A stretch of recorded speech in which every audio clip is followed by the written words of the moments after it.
Oke, baik. Assalamualaikum warahmatullahi wabarakatuh. Izin memperkenalkan diri, nama saya Sinta Marcella dari kelas Teknik Elektrode akan memaparkan kembali materi yang berjudul Dasar Semikonduktor dan Dioda.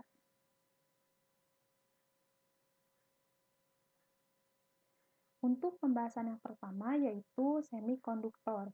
Di sini semikonduktor memiliki definisi bahan yang memiliki nilai hambatan jenis atau Rho antara konduktor dan isolator, yakni sebesar 10 pangkat min 6 sampai dengan 10 pangkat 4 ohmmeter. Untuk perbandingan hambatan jenis dari ketiga bahan tersebut dipaparkan dalam tabel di bawah ini. Yang pertama itu ada bahan tembaga. Tembaga memiliki hambatan jenis sebesar 1,7 kali 10 pangkat min 8. Dia ini termasuk ke dalam sifat konduktor, karena sudah banyak kita ketahui juga bahwa tembaga itu digunakan dalam pembuatan kabel listrik. Selain dari harganya yang relatif murah, tembaga ini memiliki sifat konduktivitas yang sangat baik. Kemudian, bahan yang kedua yaitu silikon pada suhu 300 derajat Kelvin, memiliki hambatan jenis 2,3 kali 10 pangkat 3 ohmmeter. Ini untuk silikon termasuk ke dalam sifat semikonduktor, karena kita lihat dari nilai hambatan jenisnya ada di 10 pangkat 3, di mana untuk bahan isolator di sini syaratnya harus memiliki hambatan jenis berkisar antara 10 pangkat min 6 sampai 10 pangkat 4, sehingga silikon ini masuk ke dalam kategori semikonduktor.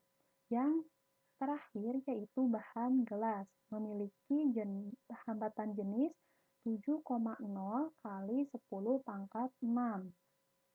Untuk gelas itu sendiri, dia termasuk ke dalam sifat isolator karena hambatan jenisnya lebih daripada batas bahan semikonduktor yang ditentukan.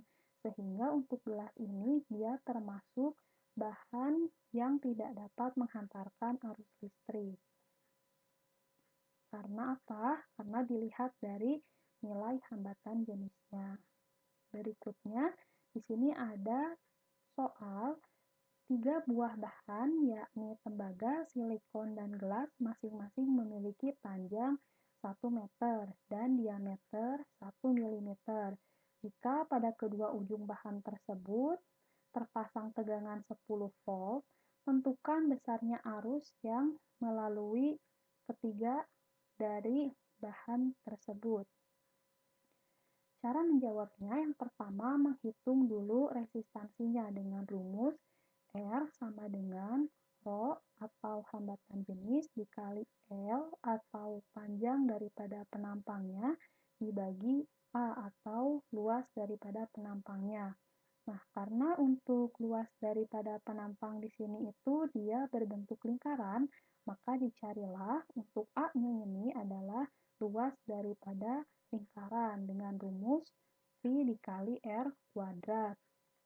Karena R-nya tidak diketahui, maka R dapat dicari dengan menggunakan rumus diameter dibagi 2. Setelah kita ketahui berapa nilai resistansinya, selanjutnya itu menghitung arus dengan rumus I sama dengan V dibagi R.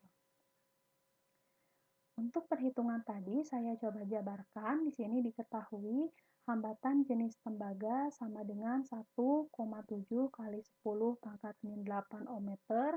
Begitupun dengan hambatan jenis silikon dan hambatan jenis gelas. Ini tadi tertera pada tabel. Yang berikutnya di sini ada L atau panjangnya 1 meter. Berikutnya ada diameter yaitu 1 mm. Kemudian coba dicari R-nya. R yaitu D dibagi 2. 1 dibagi 2, 0,5 dikali milimeter diubah ke meter. Jadi dikali 10 pangkat min 3. Dan tegangan V-nya sama dengan 10 volt. Ditanyakan arus pada tembaga, silikon, dan gelas? Jawab. Yang pertama di sini mencari luas penampang atau A. Luas penampang ini setelah kita ketahui nilainya, maka dia berlaku untuk semua bahan, sehingga luas penampang ini hanya cukup dicari dengan satu kali cara saja. Tuh. Kemudian di sini A sama dengan V dikali R kuadrat. V 22/7 dikali jari-jarinya tadi sudah kita ketahui 0,5 kali 10 pangkat min 3 dikuadratkan. Maka didapatkan hasil untuk A atau luas penampang yaitu 0,785 kali 10 pangkat min 6 meter persegi. Kemudian, setelah diketahui A-nya, barulah kita bisa mencari nilai hambatan atau R pada tembaga. R sama dengan Rho dikali L dibagi A. Rho untuk hambatan jenis tembaga, yaitu ini 1,7 kali 10 pangkat min 8 ohm meter dikali L 1 meter dibagi A yang sudah tadi kita cari, dimasukkan. Maka di sini dari hasil perhitungan didapatkan bahwa resistansi dari tembaga itu adalah 2,156 kali 10 pangkat min 2 ohm. Nah, dari sini barulah terakhir kita dapat mencari arus pada tembaga dengan rumus I sama dengan V dibagi R. V-nya 10 volt dibagi R-nya tadi ini kita masukkan, maka didapatkan nilai 0,46 kali 10 pangkat 3 ampere. Inilah arus yang mengalir pada tembaga. Untuk mencari arus yang mengalir pada silikon dan juga pada gelas, itu sama caranya. Hanya saja di sini untuk silikon dan gelas kita tidak perlu mencari nilai A karena A-nya tadi sudah dihitung pertama kali, didapatkan bahwa A sekian nilainya. Yang perlu dicari adalah resistansi dan arus, di mana yang membedakannya pada tembaga, silikon, dan juga pada gelas adalah hambatan jenisnya di sini. Jadi, cukup kita masukkan di hambatan jenisnya di sini untuk hambatan pada silikon dimasukkan rho-nya 2,3 kali 10 pangkat 3 ohm meter, L-nya dimasukkan panjangnya 1 meter per A, maka didapatkan hasil R-nya itu 2,93 kali 10 pangkat 9 ohm. Ini adalah nilai hambatan pada silikon. Berikutnya, cari arus pada silikon. Dengan rumus yang sama dihitung, tegangannya 10 volt, kemudian resistansinya 2,93 kali 10 pangkat 9 ohm, maka didapatkan arus pada silikon itu sebesar 3,41 kali 10 pangkat min 9 ampere. Nah, yang terakhir mencari hambatan pada gelas. Di sini juga sama, cukup mengganti di bagian hambatan jenisnya saja di rho-nya, yaitu di sini untuk hambatan jenis pada gelas 7,0 kali 10 pangkat 6 ohm meter, masih dimasukkan nilai L-nya 1 dibagi A-nya masih tetap, maka didapatkan resistansi pada gelas yaitu 8,89 kali 10 pangkat 12 ohm. Terakhir barulah mencari arus pada gelas, yaitu V-nya 10, R-nya tadi 8,89 kali 10 pangkat 12 ohm. Maka didapatkan hasil arus pada gelas adalah 1,12 dikali 10 pangkat min 12 ampere. Sehingga dari hasil ini arus pada tembaga, arus pada silikon, dan juga arus pada gelas, hasilnya akan sama dengan yang di sini. Bahwa di sini diketahui arus yang masuk ke tembaga itu 0,46 kali 10 pangkat 3 ampere, arus yang masuk ke silikon 3,14 kali 10 pangkat min 9 ampere, dan arus yang masuk ke gelas 1,12 kali 10 pangkat min 12 ampere, sesuai dengan nilai yang ini. Oke, berikutnya, perhatikan arus yang mengalir pada bahan-bahan tersebut. Dari yang terbesar adalah konduktor, yaitu bahan tembaga, kemudian semikonduktor, yang kedua yaitu silikon, dan isolator, yang ketiga yaitu gelas. Jadi, dari hasil perhitungan ini, kita dapatkan bahwa arus yang mengalir pada ketiga bahan tersebut, itu yang terbesarnya ada pada konduktor, di sini yaitu tembaga, kedua silikon, dan yang ketiga gelas. Oleh karena itu, kenapa tembaga banyak digunakan pada pembuatan kabel listrik? Karena dia dapat menghantarkan arus listrik secara baik dibandingkan dengan bahan semikonduktor dan bahan isolator. Oke, yang berikutnya, karena tadi kita fokusnya di bahan semikonduktor, jadi di sini disebutkan bahwa bahan-bahan semikonduktor itu diantaranya ada trivalen, tetravalen, dan pentavalen.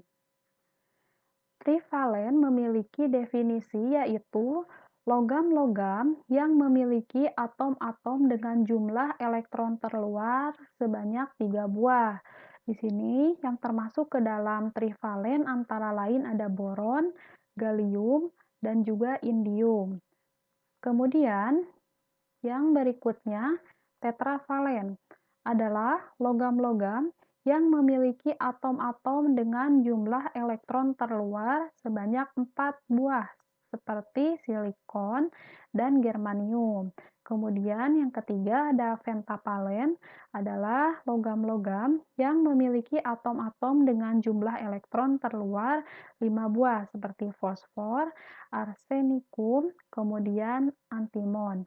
Dari ketiga jenis bahan semikonduktor ini, yang paling banyak digunakan itu adalah jenis tetravalen, di antaranya adalah silikon dan juga germanium.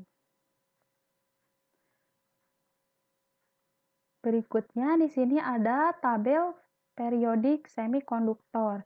Tadi sudah diketahui bahwa di sini ada golongan 3A, di sini ada 3 plus 3 tandanya, kemudian ada elektron valensi atau elektron terluar sebanyak 3 buah, di antaranya yang termasuk ke dalam golongan 3 ini yaitu tadi ada boron, aluminium, gallium, dan juga indium. Begitupun dengan golongan 4, di sini terdapat 4 buah elektron valensi atau elektron terluar, 1, 2, 3, 4, yang termasuk di dalamnya antara lain karbon, silikon, germanium, dan tin. Kemudian yang kelima itu antara lain ada nitrogen, fosfor, arsenik, dan antimon. Nah, di sini jumlah elektron valensinya sebanyak 5 buah. Hal ini ditandai dengan atom, kemudian di sininya ada tanda plus 3, kemudian yang 4A ada plus 4, dan yang golongan 5A ada plus 5. Oke, yang berikutnya, bahan-bahan semikonduktor. Yang pertama di sini, bahan yang paling banyak digunakan adalah silikon dan germanium. Kemudian untuk jumlah elektron silikon sebanyak 14 buah. Kita kembali ke tabel periodik. Di sini silikon jumlah elektronnya adalah 14 buah. Kemudian germanium di sini sebanyak 32 buah. Kita lihat jumlah elektron germanium sebanyak 32 buah. Dan yang ketiga, jumlah elektron valensi atau elektron terluar dari silikon maupun germanium masing-masing 4 buah karena mereka berada di golongan keempat dan termasuk ke dalam jenis ikatan kovalen.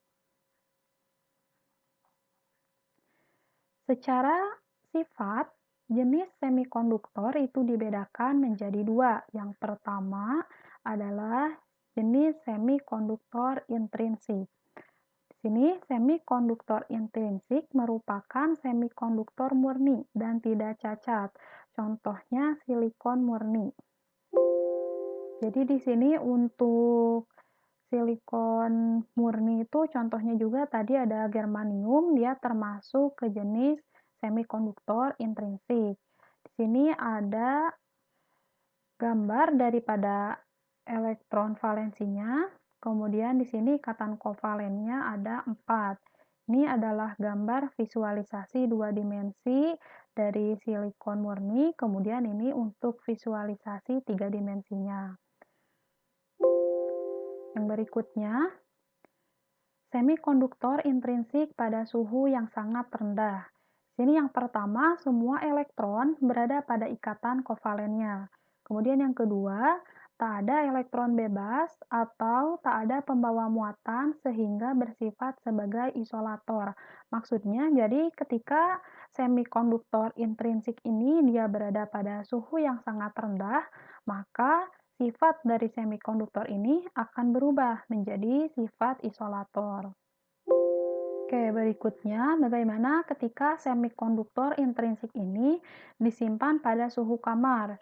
Maka yang pertama, agitasi termal menyebabkan beberapa elektron valensi keluar dari ikatan kovalen sehingga di sini elektron valensinya tidak terikat lagi dari kovalennya dan berubah menjadi elektron bebas sebagai pembawa muatan negatif. Jadi muatan negatif ini dinamakan dengan elektron. Nah, akibat tadi elektron bebas ini karena disimpan pada suhu kamar, ternyata terjadi proses elektron bebas di mana elektron valensinya keluar dari ikatan kovalen.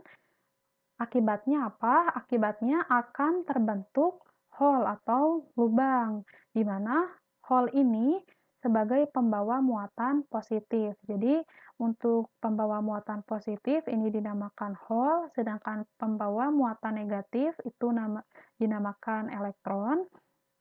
Nah, akibat adanya proses ini, maka peristiwa tersebut dinamakan dengan pembangkitan atau generation. Kemudian yang ketiga, jika dipasang beda potensial, maka akan terjadi aliran arus sebagai konduktor dengan konduktansi rendah. Jadi maksudnya ketika dipasang tegangan atau beda potensial, maka di sini akan terjadi konduktansi. Jadi semikonduktor itu akan berubah menjadi konduktor, tetapi masih dengan kapasitas konduktornya itu rendah. Oke, di sini ada sifat dari bahan silikon dan germanium, mulai dari nomor atom, berat atom, kerapatan, dan lain sebagainya. Ini ditampilkan dalam tabel dari silikon dan germanium lengkap di sini. Sampai di mobilitas elektron pada suhu 300 derajat Kelvin. Yang berikutnya, nah, kemudian di sini ada struktur kristalnya, pembawa muatan pada semikonduktor intrinsik. Jadi di sini ada struktur kristal dari silikon, di mana di sini ada muatan negatif atau elektron, dan di sini ada elektron yang bebas atau terlepas dari ikatan kovalennya sehingga membentuk hole atau lubang, di mana lubang di sini itu dia memiliki muatan positif. Proses ini disebut dengan generation. Jadi proses di mana ketika elektron atau muatan negatif berubah menjadi elektron bebas atau terlepas dari ikatan kovalennya sehingga membentuk lubang dan memiliki muatan positif. Seperti itu. Yang berikutnya, jenis semikonduktor ekstrinsik. Semikonduktor ekstrinsik atau semikonduktor yang memperoleh pengotoran atau penyuntikan doping oleh atom asing. Di sini, semikonduktor ekstrinsik terbagi menjadi dua, yaitu ada semikonduktor tipe N dan semikonduktor tipe P. Untuk penjelasannya, yang pertama dari semikonduktor tipe N.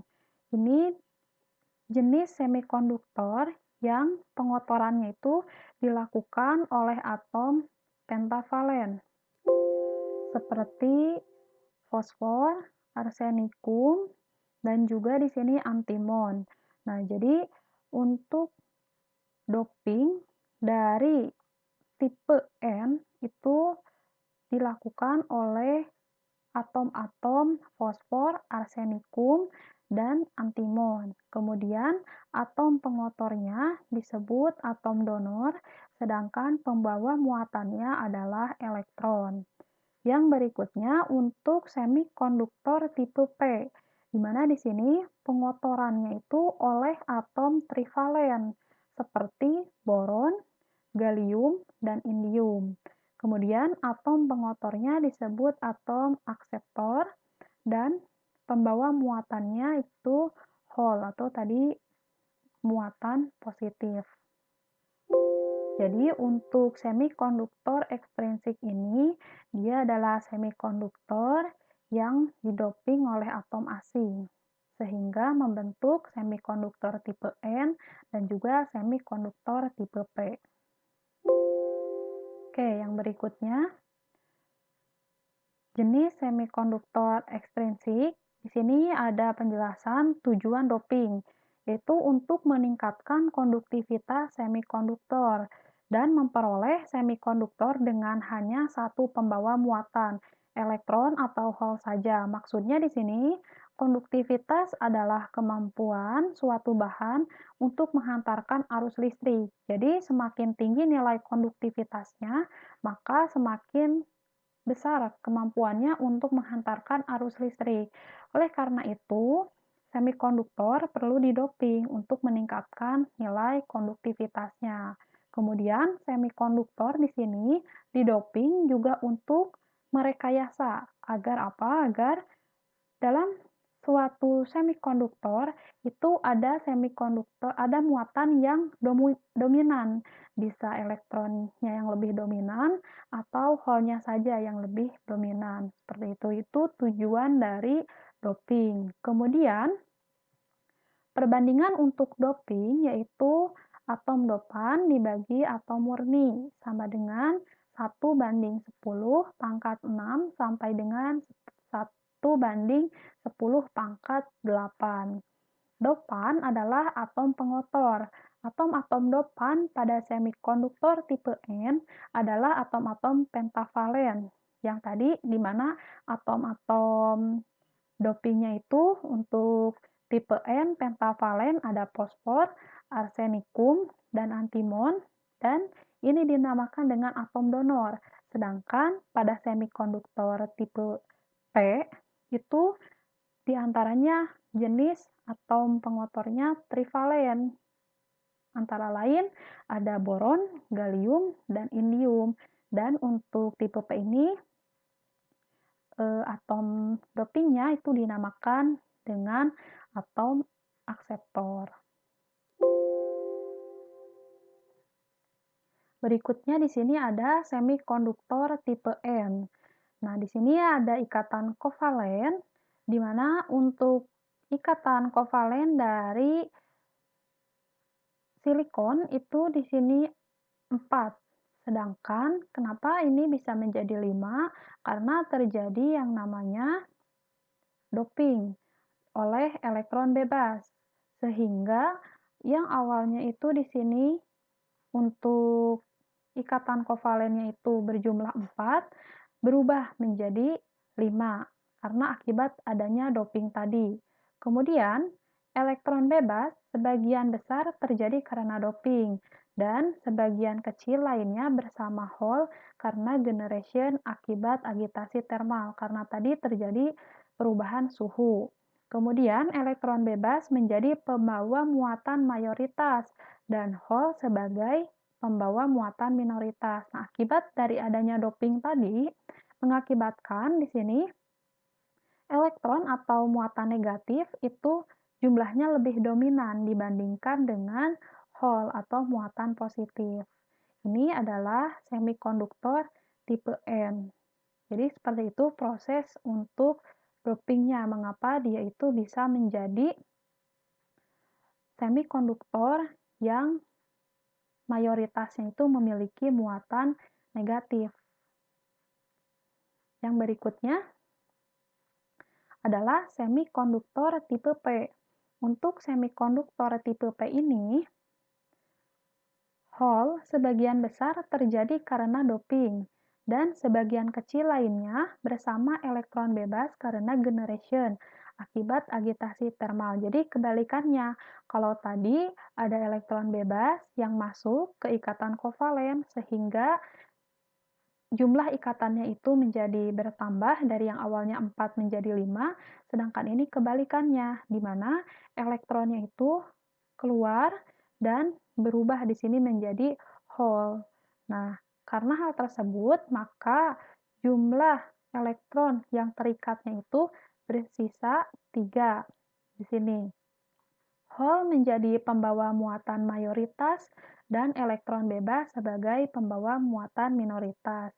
Nah, karena di sini ada pengurangan dari jumlah elektronnya, maka lambat laun di sini jumlah elektron yang terikat lama-lama akan berkurang sehingga hole ini yang akan menjadi muatan mayoritas. Sedangkan untuk elektron itu akan menjadi muatan minoritas. Itu adalah tipe daripada semikonduktor yang P. Oke, berikutnya. Di sini ada piranti semikonduktor. Beberapa piranti semikonduktor seperti dioda pertemuan PN, transistor, termistor, SCR atau silicon control rectifier, kemudian IC atau integrasi circuit. Ini ada contoh gambarnya yang termasuk ke dalam piranti semikonduktor. Sekarang untuk semikonduktor yang akan dibahas yaitu jenis dioda pertemuan PN. Nah, maksudnya untuk dioda pertemuan PN ini, yang pertama, suatu pertemuan PN adalah kristal tunggal semikonduktor yang pada satu sisinya mendapat penyuntikan atom akseptor. Yang tipe mana? Yang tipe P. Sedangkan pada sisi lainnya mendapat penyuntikan atom donor untuk yang tipe N. Jadi, yang kedua ini, pertemuan PN maksudnya, jadi untuk tadi semikonduktor tipe P dan tipe N ini dilekatkan atau digabungkan atau ditempelkan untuk membentuk blok bangunan dasar atau basic building block bagi piranti semikonduktor. Jadi semikonduktor ini adalah hasil lempelan dari tipe P dan tipe N. Kemudian dioda pertemuan PN ini itu adalah pertemuan PN yang pada kedua sisinya dilekatkan logam atau metallurgical bond, kemudian mengakibatkan terdapat adanya dua ujung logam yang dimana salah satu terminalnya itu sebagai elektrode dan yang sisi lainnya sebagai anoda, di mana anoda pada sisi P, sedangkan katodanya berada pada sisi N. Jadi dijelaskan dalam gambar ini, di mana di sini ada kristal tunggal semikonduktor, kemudian didoping oleh atom-atom akseptor, dan juga pada sisi sebelah kiri dan sebelah kanan didoping dengan atom donor. Hasilnya akan menghasilkan tipe P dan tipe N. Jadi menjadi dua bagian karena doping tadi. Kemudian dari tipe P dan tipe N ini digabungkan dan dibungkus. Setelah itu pada bagian ujungnya diberi logam dan juga diberi kawat. Hasilnya itu akan menghasilkan sisi anoda pada bagian yang P dan sisi katoda pada bagian yang N. Nah, kemudian di sini ada strip untuk melambangkan bahwa anodanya itu bahan anoda dari ujung sini sampai ujung strip, sedangkan bahan katodanya dari strip sampai ujung yang paling kanan. Jadi anoda ini bagiannya lebih banyak atau lebih panjang dibandingkan dengan bagian yang katoda. Simbolnya itu seperti di bawah ini. Sini ada bagian panah, kemudian ada garisnya. Artinya apa? Artinya arus masuk dari sisi anoda, kemudian disearahkan untuk keluar menuju ke katoda. Lalu bagaimana ketika arus itu masuk dari katoda? Maka di sini ada simbol panah, mohon maaf ada simbol garis, artinya arus itu tidak akan bisa masuk melalui katoda dan keluar di anoda, tetapi mentok sampai di panah ini saja. Artinya apa? Artinya untuk pemasangannya itu tidak boleh terbalik, di mana sumber inputnya masuk dari anoda, sedangkan sumber outputnya keluar dari katoda, seperti itu.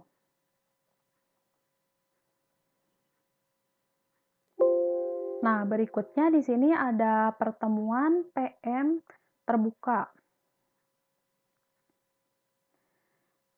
Di sini ada gambar yang menunjukkan bahwa di sini ada ion yang bermuatan negatif, kemudian ada ion yang bermuatan positif, kemudian di sini ada hole, sedangkan di sini ada elektron, kemudian ada bidang pertemuan. Jadi untuk jenis P dan jenis N ini dibatasi dengan bidang pertemuan dan bidang pertemuan ini dinamakan dengan lapisan pengosongan.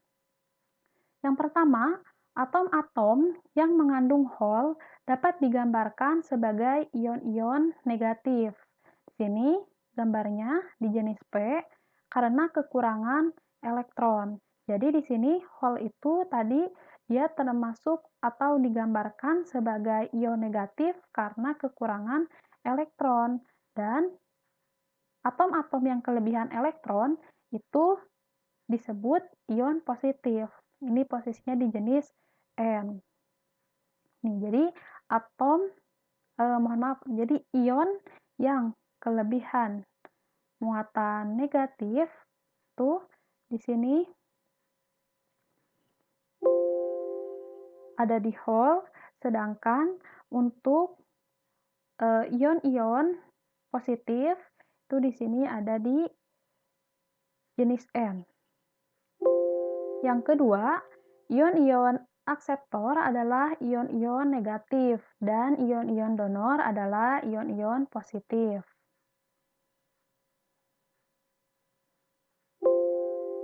Nah, untuk penjelasannya, di sini ada yang dinamakan dengan lapisan pengosongan. Saat P dan N dipertemukan, di tengahnya tadi pada gambar terdapat lapisan pengosongan. Maka di situ akan terjadi yang namanya difusi elektron ke arah P dan difusi hole ke arah N, sehingga menimbulkan arus difusi ke kanan. Nah, sekarang kita lihat ke gambarnya. Jadi di sini tadi dijelaskan bahwa hole itu akan bergerak ke kanan, sedangkan elektron itu akan bergerak ke kiri, sehingga terjadi yang namanya arus difusi. Nah, kenapa arus difusinya itu bergerak ke kanan? Karena dalam mata kuliah fisika dijelaskan bahwa arus itu searah dengan maksudnya arus itu berlawanan arah dengan elektron. Jadi, ketika elektron ini tadi bergeraknya ke kiri, maka arus difusi yang terbentuknya akan bergerak ke kanan atau searah dengan hole-nya tadi. Jadi itu alasannya kenapa tadi arus difusinya bergerak ke kanan. Lalu bagaimana ketika si elektronnya ini berbalik arah? Jadi dia bergeraknya ke kanan, sedangkan hole-nya itu bergerak ke kiri. Maka arus yang arus difusi yang terbentuk akan ke arah mana? Arus difusi yang terbentuknya akan ke arah kebalikan daripada arah arus dari elektron itu sendiri. Seperti itu alasannya. Jadi, yang namanya arus difusi pasti akan berbanding terbalik dengan arah dari elektron. Jadi, ketika elektronnya tadi bergerak ke kiri, maka arus difusi yang terbentuk akan ke kanan.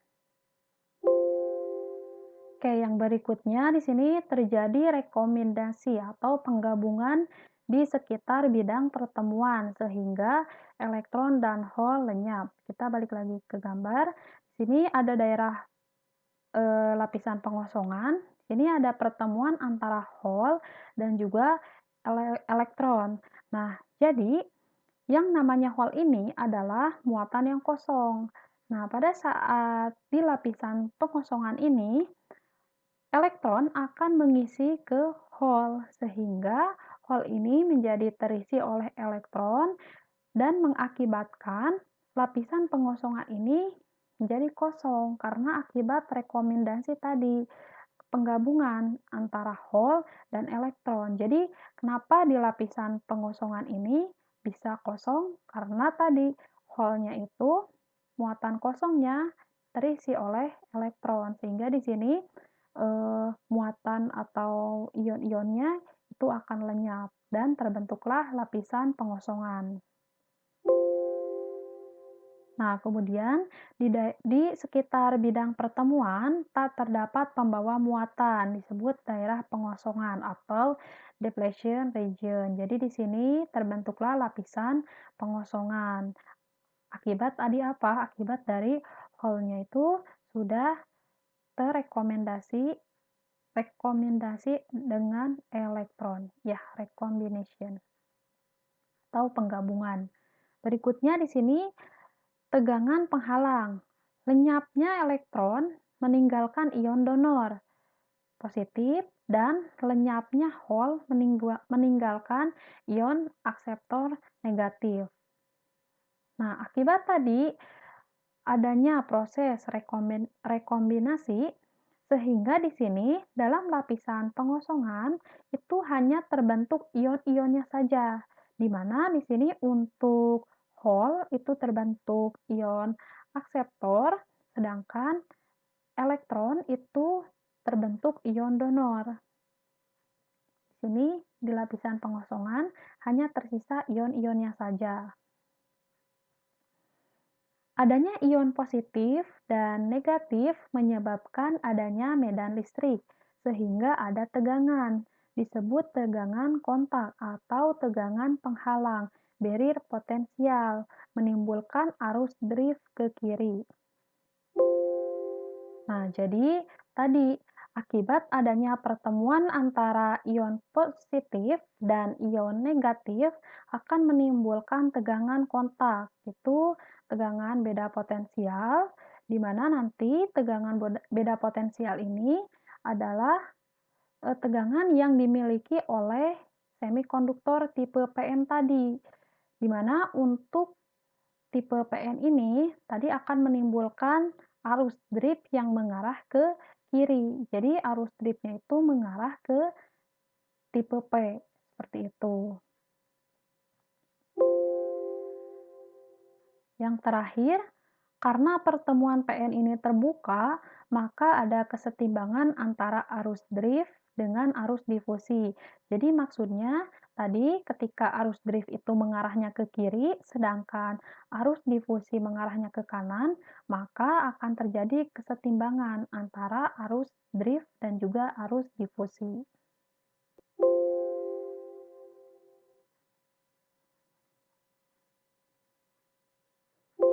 Nah, jadi pada dioda ini terjadi dua pembiasan.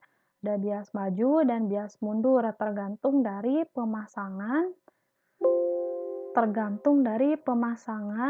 sumber tegangannya. Kalau kita pasang seperti ini, maka sumber tegangan polaritas positif masuk ke anoda, sedangkan ini untuk polarisasi negatifnya masuk di katoda.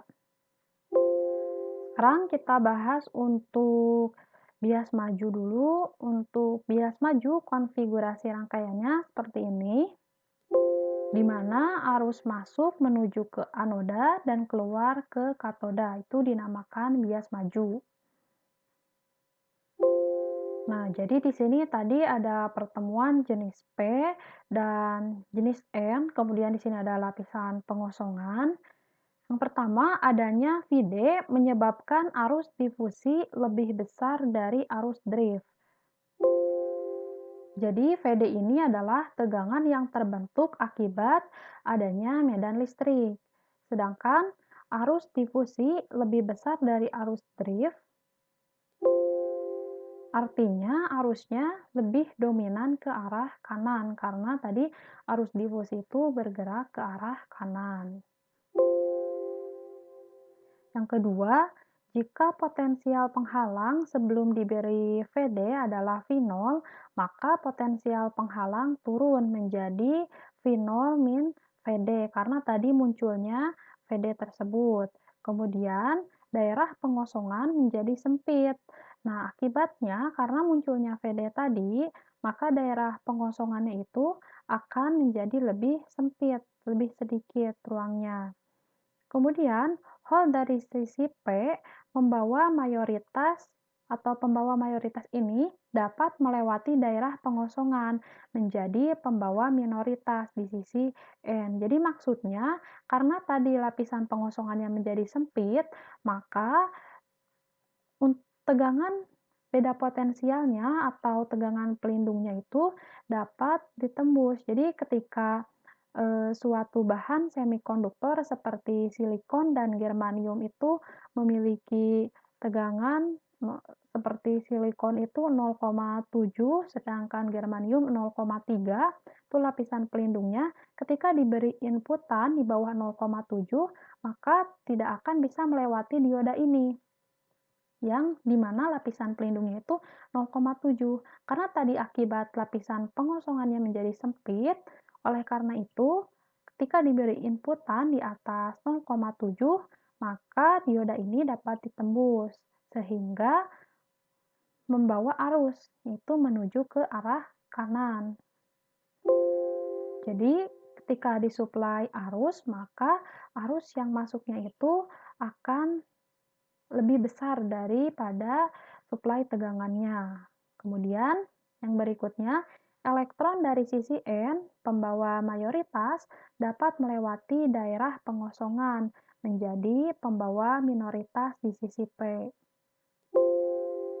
Nah, maksudnya jadi elektron juga dapat bergerak dari tipe N ke tipe P. Jumlah arus dari elektron dan hole merupakan arus total yang melewati dioda. Jadi, untuk arus itu arus masuk belum tentu sama dengan arus yang keluar dari dioda. Nah, jumlah arus dari elektron dan hole tadi itu merupakan arus total yang melewati dioda. Jadi, ketika ada dioda, kemudian dia diberi bias maju, maka lapisan pengosongan ini akan menjadi sempit, sehingga dapat mengakibatkan hole-hole di sisi P ini dapat bergerak ke sisi N, dapat menembus sisi N, sehingga arusnya itu bergerak ke arah kanan karena akibat adanya tadi difusi itu lebih besar dan akibat dari hal ini, maka arus yang masuk dari anoda akan menghasilkan arus yang keluar dari katoda, tetapi catatannya arus masuk belum tentu dengan arus diodanya gitu. Jadi arus dioda didapatkan dari jumlah jumlah arus dari elektron dan hole itu ditotal sehingga keluarlah yang namanya arus dioda.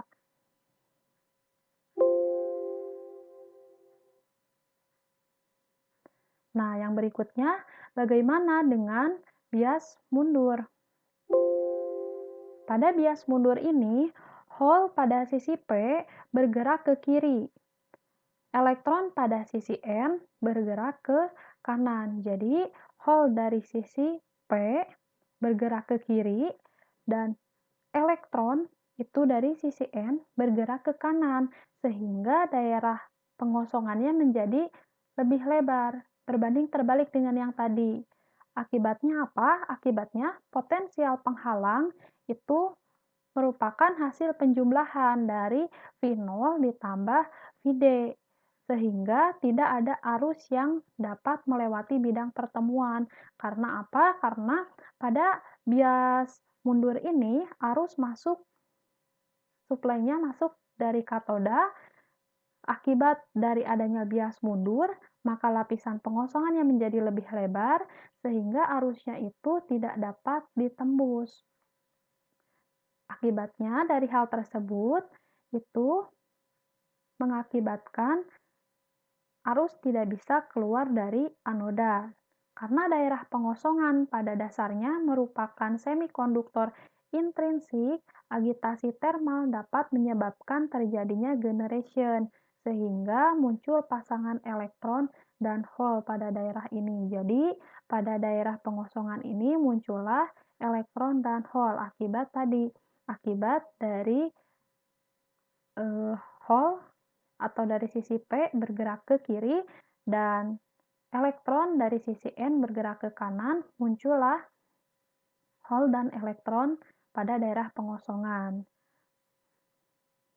Pengaruh medan listrik yang terpasang terhadap adanya elektron dan hole di daerah pengosongan menyebabkan terjadinya arus yang arahnya dari katoda ke anoda. Jadi tadi, akibat dari hal tersebut, ketika dioda ini dipasang arus listrik, maka arah arusnya akan bergerak dari katoda ke anoda, dan ini disebut arus balik saturasi yang besarnya 10 pangkat min 8 sampai dengan 10 pangkat min 14. Jadi sangat kecil sekali arus yang terbentuknya, bisa dianggap 0. Jadi sebetulnya ada arus yang masuk dari katoda ke anoda, tetapi nilainya sangat kecil. Nah, itulah hal yang terjadi pada bias mundur. Di sini ada grafik dari arus dioda. Yang pertama ini ketika arusnya itu dibuat bias maju. Awalnya 0, kemudian dia diberikan suplai arus dari anoda, maka dari itu arusnya akan naik ke 0,7 volt. Nah, pada bias maju ini menunjukkan bahwa arus masuk tidak sama dengan arus keluar dari diodanya itu sendiri. Berikutnya, ini yang terjadi ketika dioda diberi bias mundur, yaitu yang pertama ketika arus masuknya itu 0, kemudian dia masuk melalui dioda, maka di sini akan terjadi yang namanya breakdown, di mana si 0 volt itu tadi pada perhitungan akan turun menjadi 10 pangkat min 8 sampai 10 pangkat min 14 ampere. Jadi arusnya itu tidak ada, malah semakin mengecil, turun. Jadi arusnya ada, tetapi sangat kecil sekali, bahkan sampai dianggap tidak ada. Nah, ini adalah simbol dari dioda Zener. Berikut ini anoda keluar dari katoda. Dasar analisa untuk simbol dioda. Di sini ada anodanya, kemudian katoda. Nah, untuk anoda itu biasa di sini simbolnya kotaknya itu lebih besar, sedangkan untuk katoda dia lebih sedikit, dibatasi dengan strip, garis. Garis tersebut menunjukkan batas dari lahan anoda dan juga batas dari lahannya katoda. Nah, adapun juga untuk simbol yang kedua itu tidak selalu disimbolkan dengan kotak seperti ini, bisa juga disimbolkan dengan segitiga. Kemudian di sini ada pembatasnya. Jadi, untuk anoda itu dia berada di sebelah kiri dan katoda berada di sebelah kanan. Ini tidak semestinya selalu seperti ini, anoda di kiri, katoda di kanan. Bisa saja dibalik. Patokannya itu dari simbol, dimana kalau untuk yang atas bagian yang lebih besar itu milik anoda, sehingga ketika dibalik, maka bagian yang lebih lebarnya ini, lebih banyaknya ini ada di sebelah kanan, sehingga apa? Sehingga anodanya itu berada di sebelah kanan, sedangkan bagian yang lebih sedikitnya, katoda, ada di sebelah kiri itu ketika dibalik. Jadi patokannya untuk anoda, dia bagiannya lebih luas, sedangkan katoda lebih sedikit. Ini simbol ketika dibuat segitiga dan garisnya. Sama simbol anoda itu dia disimbolkan dengan bagian yang lebih lebar, sedangkan katoda itu lebih sedikit. Berikutnya di sini ada jenis-jenis dioda, ada junction dioda, zener, kemudian tunnel, kemudian di sini ada varaktor dioda dan lain sebagainya. Jadi untuk simbol dioda itu sendiri bermacam-macam tergantung dari namanya. Jadi tidak sama antara satu jenis dioda dengan jenis yang lainnya. Kemudian di sini ada jenis dioda dan penggunaannya. Dioda silikon digunakan untuk penyearah arus pengaman tegangan kejut. Ini biasa di tipe IN 4001 atau IN 4007 atau IN 5404. Jadi dalam satu jenis dioda itu memiliki beberapa tipe. Kemudian ada juga dioda Zener untuk mengatur tegangan Zener. Kemudian ada dioda bridge untuk penyearah gelombang penuh pada rangkaian satu daya. Kemudian ada LED atau light emitting dioda itu sebagai lampu indikator biasanya. Nah, kemudian di sini ada rangkaian dioda, di mana di sini ada garis beban. Dari gambar, dengan menggunakan hukum tegangan Kirchhoff, diperoleh V sama dengan V in dikurangi I resistansi beban, dengan RL adalah tahanan beban. Karena ada dua variabel yang belum diketahui nilainya, yaitu V dan juga I, maka diperlukan satu petunjuk lagi, yaitu karakteristik dioda. Jadi, karakteristik dioda di sini penting untuk membantu dalam proses penyelesaian perhitungan. Nah, kemudian di sini ada garis beban melewati titik I sama dengan 0. Di sini ada garis beban, kemudian ada titik potong V.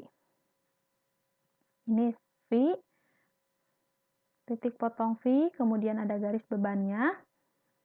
Nah, di mana titik potong V itu V sama dengan V input. Jadi di sini ada V, di sini nilai V inputnya. Ini titik potongnya. Dan untuk V0, V sama dengan 0, titik potongnya itu adalah I sama dengan VI per RL. Jadi di sini ada VI, V input per resistansi beban. Ini untuk titik I-nya. Sedangkan untuk titik V-nya dari sini. Sini ditemukan titik perpotongan. Ini titik perpotongan dan juga ini titik perpotongan. Bagaimana kondisinya ketika si nilai I-nya itu digeser dia lebih atas lagi, otomatis titik perpotongannya pun akan berubah, akan ikut bergeser. Nah, ini contohnya. Gambar kurva karakteristik dinamis hubungan arus terhadap tegangan masukan. VI, tegangan masukan, dan arus I. Bervariasi disebut karakteristik dinamis. Lereng garis beban adalah tetap. Jadi lereng garis bebannya ini adalah tetap karena resistansi beban atau RL nilainya selalu tetap. Jadi resistansi bebannya tetap selalu di sini. Yang membedakan adalah pergerakan dari VI-nya ini. Dia yang pertama ada ketika VI bertemu dengan VI per RL garisnya ini.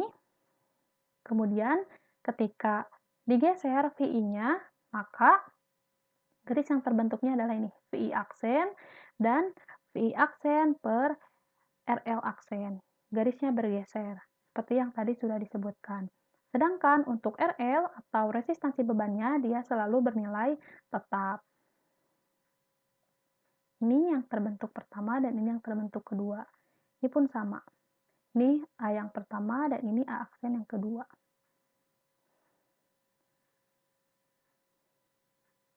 Nah, kemudian ada model dioda.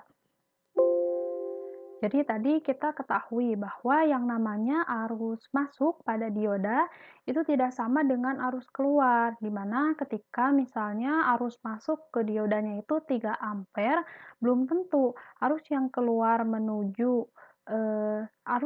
dari katoda itu belum tentu 3 ampere juga. Jadi arus yang keluarnya itu adalah arus yang dihasilkan dari diodanya itu sendiri. Nah, di sini adalah model matematis ketika perhitungan daripada arus diodanya. Yang pertama adalah pendekatan pertama atau disebut dioda ideal. Nah, maksudnya pada keadaan forward bias, dioda dianggap sebagai saklar tertutup karena hambatan pada dioda dianggap bernilai nol. Nah, maksudnya, jadi pada pendekatan satu ini, dioda dianggap sebagai saklar tertutup. Jadi di sini tadi pada gambar sudah kita ketahui bahwa pada bias maju itu, di bagian eh, pengosongannya itu dia memiliki nilai resistansi. Jadi karena dia itu terbentuk dari dioda yang murni, maka memiliki nilai resistansi. Nah, tetapi pada pendekatan pertama ini nilai resistansinya dianggap nol. Oleh karena itu, pada dioda ideal ini nilai resistansi tidak dianggap, sehingga dia seperti saklar yang tertutup. Jadi arus yang masuk sama dengan arus yang keluar. Nah, karena itu dianggap dengan ideal, tapi sebetulnya yang ideal ini tidak ada. Sedangkan pada keadaan bias mundur, dioda dianggap sebagai saklar terbuka karena hambatan pada dioda dianggap bernilai tak ada. Nah, karena di sini dianggap sebagai saklar terbuka, maka tidak akan ada arus di sini. Seperti itu. Jadi di sini ada gambar rangkaiannya ketika pendekatan satu, maka dioda itu akan dianggap sebagai saklar tertutup ketika diberi bias maju dan akan terbentuk seperti saklar terbuka ketika diberi bias mundur. Nah, di mana untuk bias maju arus masuknya itu melalui anoda, sedangkan pada bias mundur arus masuknya itu dari katoda. Kemudian bagaimana dengan grafiknya? Jadi di sini untuk bias maju itu pertama harusnya 0, kemudian dia akan naik statis sampai di tegangan potensialnya, sedangkan pada bias mundur dia akan terus-terusan 0 karena dianggap sebagai saklar terbuka.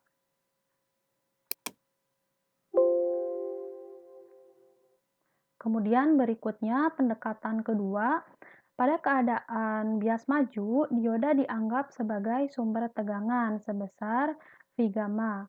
V gamma untuk silikon 0,7 volt atau 0,6 volt dan V gamma untuk germanium 0,2 volt atau 0,3 volt. Jadi di sini seperti yang tadi dijelaskan sebelumnya bahwa pada dioda diberi bias maju maka akan terbentuk lapisan pengosongan.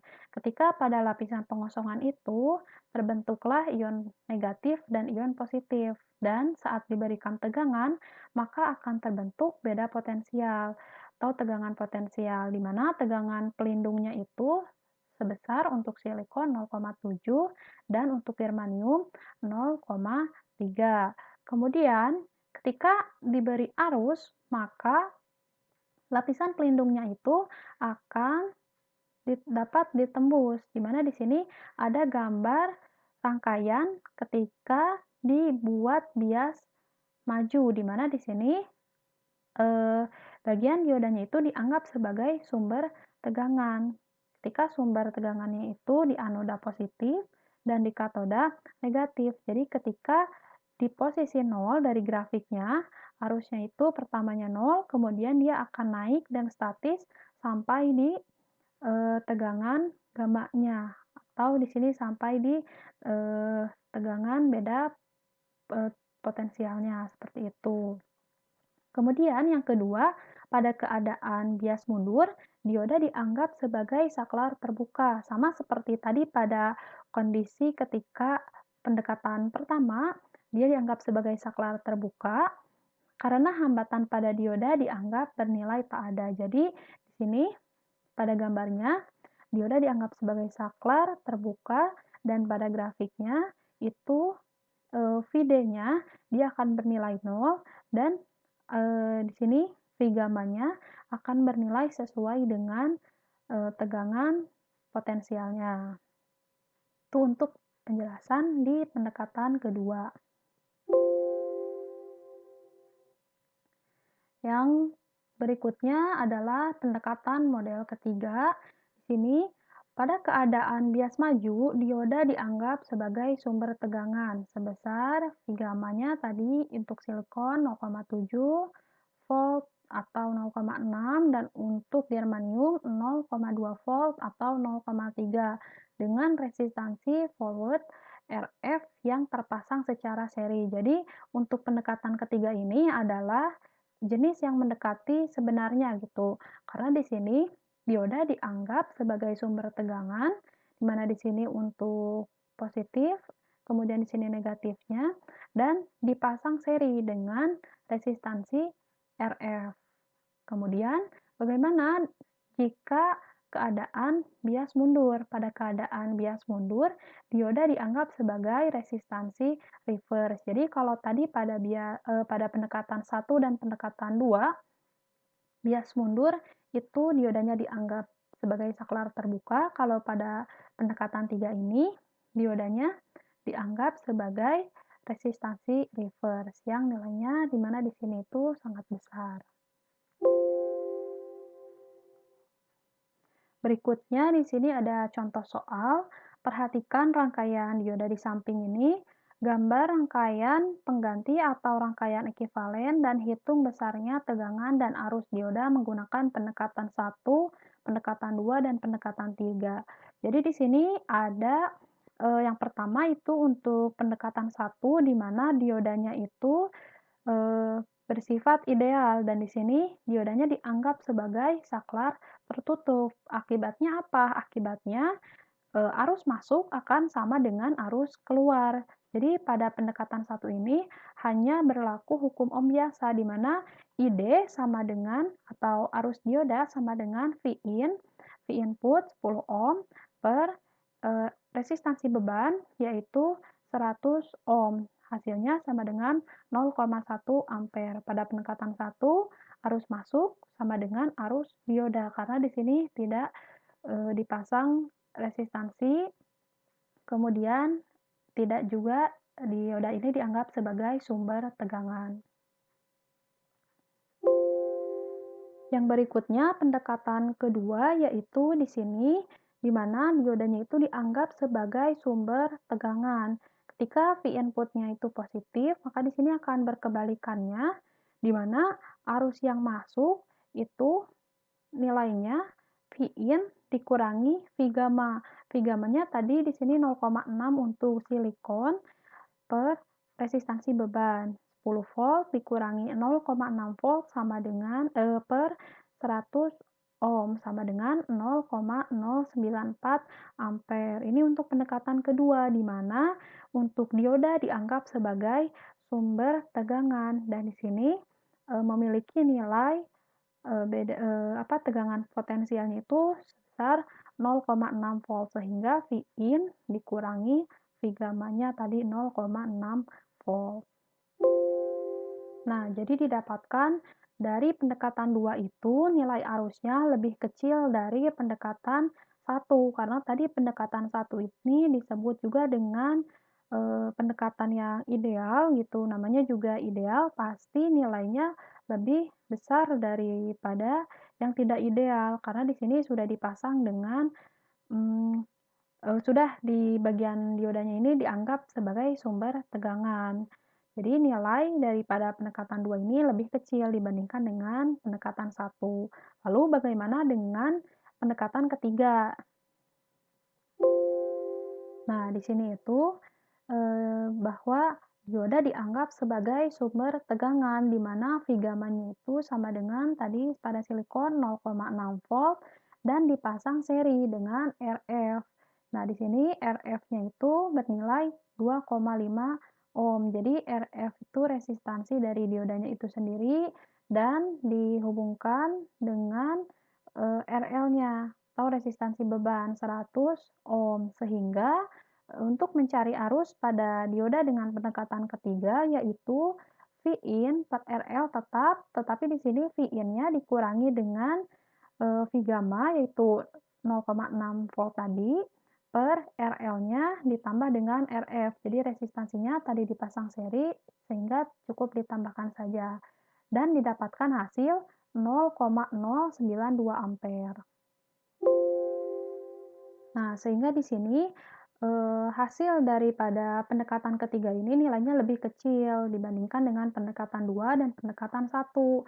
Dan ini adalah yang paling real, karena di sini nilainya lebih kecil itu ditambahkan dengan RF tadi. Oleh karena itu di sini nilai daripada ID-nya lebih kecil pada pendekatan ketiga dibandingkan dengan pendekatan kedua dan pendekatan ke satu. Nah, berikutnya di sini ada VD yang tadi dijelaskan atau tegangannya, di mana di sini untuk mencari VD itu nilainya Vin dikurangi ID dikali RL. Vin-nya tadi diketahui 10 volt, dikurangi ID-nya tadi 0,092 ampere dikali 100 ohm untuk resistansi bebannya. Maka didapatkan hasil 0,8 volt. Kemudian untuk soalnya, bagaimana Vide ketika di pendekatan satu dan pendekatan 2 coba hitung dan jelaskan. Nah, pada pendekatan satu nilai Vide-nya itu di sini Vin min ID dikali RL, Vin-nya tadi 10 volt, ID-nya 0,1, 0,1 ampere, dan RL-nya itu 100 ohm. Maka didapatkan hasil 10 dikurangi 10 yaitu 0 volt pada pendekatan satu. Sedangkan pada pendekatan 2, di sini Vd sama dengan Vin dikurangi ID dikali RL. Vin-nya tetap 10, ID-nya tadi 0,094 ampere, 0,094 ampere, kemudian dikali RL, RL-nya 100 ohm, maka didapatkan hasil 0,6 volt. Ini pada pendekatan kedua. Jadi kesimpulannya, pada pendekatan ke satu atau yang dianggap ideal ini, nilai arus dia paling besar, yaitu bernilai 0,1 ampere, tetapi Vd-nya paling kecil, di mana di sini Vd-nya 0 volt. Sedangkan pada pendekatan kedua, ini nilai arusnya 0,094 ampere, sedangkan Vd-nya 0,6 volt. Dan pada pendekatan ketiga, itu ID-nya 0,092 ampere dan Vd-nya 0,8 volt. Jadi di sini diketahui bahwa pada pendekatan ketiga, nilai arusnya itu paling kecil dibandingkan dengan pendekatan satu dan pendekatan 2, tetapi nilai Vd-nya itu paling besar, yaitu 0,8 volt, sedangkan pada pendekatan satu hanya 0 volt dan pada pendekatan 2 hanya 0,6 volt. Karena hal tersebut, maka kita ketahui bahwa arus yang masuk ke dioda itu arus masuk belum tentu sama dengan arus diodanya. Begitupun juga ketika dioda ini dianalisis dengan pendekatan satu, 2, dan 3, maka hasilnya akan berbeda-beda. Di mana untuk pendekatan 3 ini adalah analisis yang paling dianggap nyata dalam keadaan sebenarnya. Seperti itu. Mungkin cukup sekian. sekian yang dapat saya sampaikan. Mohon maaf apabila masih banyak kekurangan dan kesalahan. Wabillahi taufiq wal hidayah. Wassalamualaikum warahmatullahi wabarakatuh.